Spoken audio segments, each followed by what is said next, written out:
Hi, we're here with Ed Klein, who is the best-selling author of 1 million books, but the one before this was called Blood Feud, the Obamas and the Clintons, and this one is called Unlikable, which is a very insightful discussion of Hillary and elaborates on the Obama-Clinton relationship.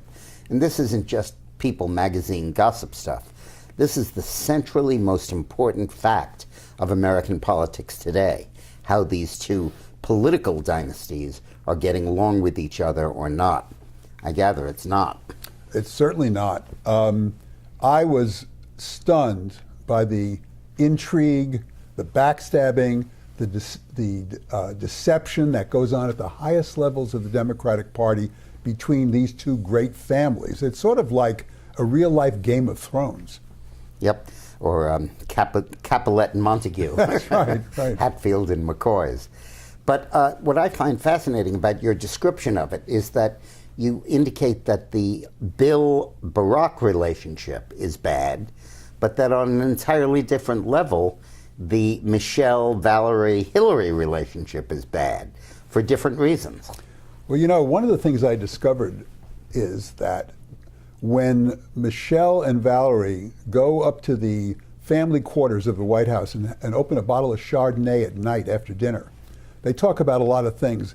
They often talk about Hillary, and one of the subjects that comes up from time to time, believe it or not, is the speech that Hillary gave in 1969 at Wellesley College when she took out after Senator Edward Brooke, the first African-American senator since Reconstruction. Incredible. And they hold her responsible for this attack on a black man. Wow. And they have said, according to my sources who have spoken to Valerie Jarrett, that maybe the Clintons aren't really any more racist than any other white people. Wow. And that's, of course, with Bill Clinton, who always prided himself on being the most non-racist of all the Southern politicians. Yes. He really went out of his way on that. But it seems to emanate from a more basic thing. What do you think Valerie and Michelle have against Hillary? I think they're very concerned, not only personally and ideologically, that Hillary will not carry out the legacy, that she doesn't have principles, that she'll give in to the Republicans if she's president, undo a lot of the Obama legacy. But there's also another element to this, which is pure power. Because right now, who controls the Democratic Party and its apparatus and all the patronage and all the commissions and all the money? Hillary, because they put Wasserman Schultz on exactly. charge. And they're very concerned, the Obamas, that if Hillary becomes president and Bill is part of all this, which he will be, that the Democratic Party will be smothered by the Clintons and exclude any influence at all that the Obamas might have. That's a point worth making. One of the fundamental rights of every president is to appoint his party's chairman. And every president has always exercised that. And the fact that the Clintons took that position away from the Obamas is a very important fact. It certainly is. I mean, Debbie Wasserman Schultz was Obama's original appointment, but she has turned her back on the Obamas and now is in the Clinton camp. Yep. So, but Obama's dislike, President Obama's dislike of President Clinton, I gather is of a more visceral level. It is. You know, they both attended Vernon Jordan's 80th birthday, the great African-American figure in the Democratic Party, in Martha's Vineyard, and played golf together, Obama and Clinton. And I'm told by my sources that they really went at each other in the golf course, yelling and gesticulating, and all about the fact that Obama has refused to endorse Hillary, which Bill cannot understand and accept. And behind that, there's also Bill's constantly taunting Obama about his economic record compared to Obama's. That's right. Yeah. Yes. I created 400,000 jobs a month. How about you? You know, Bill gets on the phone and talks regularly to the Democratic leadership in the House and the Senate, to a lot of elected officials. He often tells them things that Obama that's against Obama's policies. Obama hears about that; it drives him absolutely crazy. Well, when he named Hillary, I coined the phrase "ménage à trois."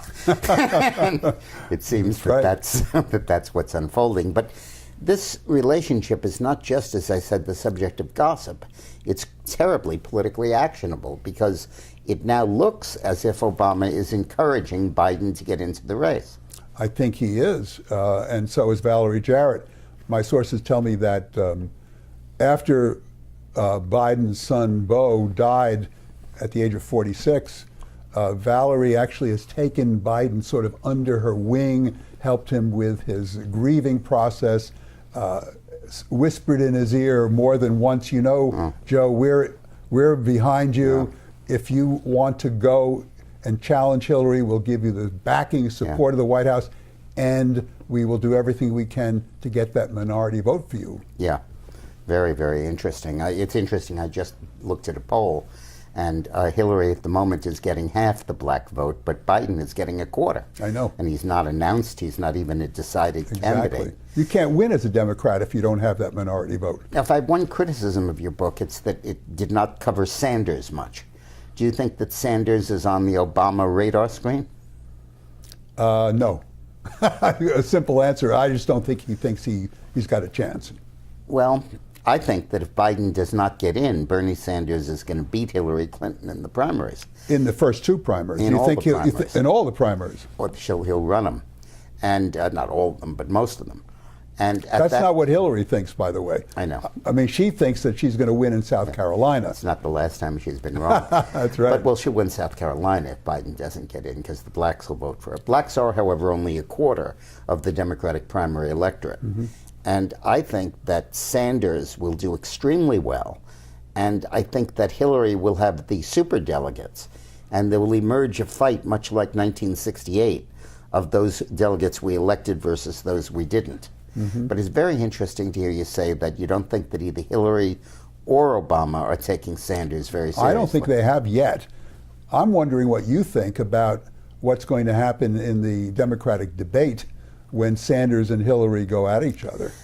I believe it's going to help Sanders, because you can't be unexposed nationally and then for the first time get exposed without really doing well. And I think there's a large reservoir of Democrat support for Hillary because they think she's the nominee, don't see an alternative. And when they hear Sanders, I think they're going to be into it. And whether you agree with Sanders' policies or not, which I don't, you do know that he's speaking from the heart. And is certainly authentic. And authentic. Thank you very much for coming. Thanks so much. Now, in the next episode, one of the things that Ed reveals in his book are health issues about Hillary Clinton that are not generally known. Come on back and we'll talk about it.